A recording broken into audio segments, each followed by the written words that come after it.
Imagine a young actress, eyes blazing with passion, forced to share the screen with a man whose every word drips with disdain.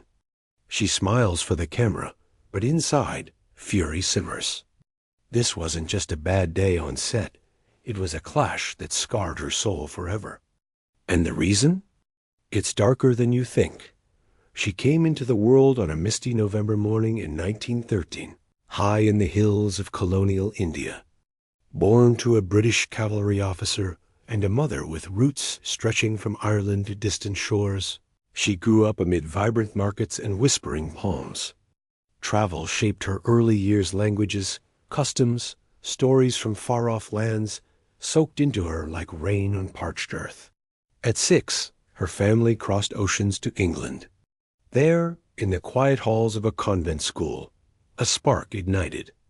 She'd stand before classmates, reciting verses with a fire that made hearts skip. Poetry wasn't just words to her. It was breath docked by her teens.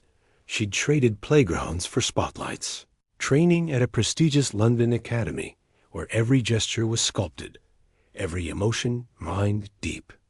Her beauty turned heads, but it was her voice clear, haunting, that held them captive. She moved like someone born for the stage, graceful yet unbreakable. Small film roles trickled in through the foggy 30s, but destiny waited in America. Cast as a fiery Southern belle in an epic tale of war and survival, she poured her soul into the part. Critics gasped. Audiences wept.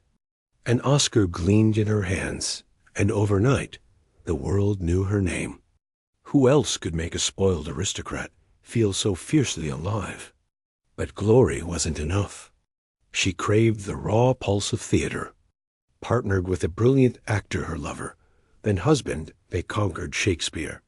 Crowds packed houses to watch them breathe life into star-crossed lovers, tormented princes, cursed kings. Their chemistry electrified stages from London to New York. Yet beneath the applause, shadows gathered. Her mind, once a lighthouse, began to flicker. Wild highs crashed into black lows, a storm doctors barely understood back then.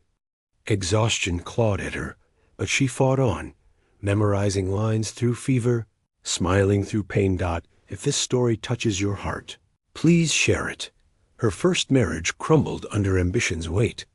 Wed at 19 to a steady lawyer who dreamed of quiet evenings, she birthed a daughter her anchor in chaos. But the footlights called louder than lullabies. By the time divorce papers signed, her heart already belonged to the man who'd become her artistic mirror. Their affair scandalized society. Both were married, both adored. When they finally wed in 1940, they seemed untouchable two comets blazing across the sky. Together they filmed sweeping romances, their real passion bleeding into every frame. He steadied her through illness. She inspired his greatest risks. But cracks spidered through the foundation. Tuberculosis gnawed her lungs. Mood swings shattered nights. He loved her deeply, yet the weight grew heavy.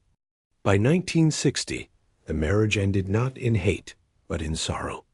Still, a photo of him stayed by her bed until the end. Now, picture this. A breezy 1937 comedy, meant to sparkle with wit and charm.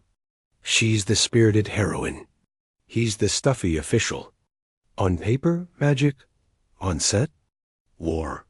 He strode in like he owned the air itself, tossing barbs disguised as jokes. To her, every smirk felt like a slap. She'd rehearse until tears stung, desperate for truth in every glance. He'd roll his eyes, call her overdramatic. Crew whispered as arguments echoed off canvas walls.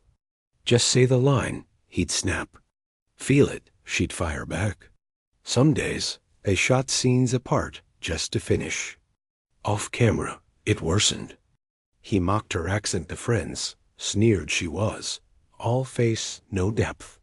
She overheard. Fury rooted deep. Years later, when she'd claimed 2 Oscars and immortal roles won as a shattered Southern dreamer, fragile yet fierce his words still burned. He'd find fame too, playing a professor with icy charm. She heard the news and laughed, bitter. Finally, a part where arrogance fits. Friends begged her to let it go. Even her ex-husband, who knew them both, urged mercy. "He's insecure," he said. She shook her head. Cruelty isn't armor. It's choice. The name alone made her flinch. Decades passed. Triumphs piled high. She worked through illness, dazzling in films about lost souls and lonely widows. Elegance never left her, even when strength faltered. But that early wound? It never healed. He wasn't just a bad co-star. He was the symbol of every man who dismissed her fire, every voice that said, "Pretty enough, but not serious." She'd faced giants' war, madness, heartbreak, and won. Yet his shadow lingered, a reminder that some battles leave invisible scars. What if one person could drain the joy from creation itself? Keep watching, because the final twist reveals how she turned pain into power in the end. Illness claimed her at 53, on a quiet summer night in 1967. The world mourned a legend. Theaters dimmed lights. Fans clutched faded tickets like relics. Yet her performances live on eyes that pierce souls, voices that shatter silence. She taught generations. Brilliance demands courage, vulnerability is strength, and even in darkness, beauty endures. Her story isn't just tragedy. It's triumph. A woman who rose from convent recitals to cinematic immortality, who loved fiercely, fought demons, and never dimmed her light, not for arrogance, not for illness, not for time. If this moved you, hit like, subscribe, and share her truth. Let's keep her fire burning.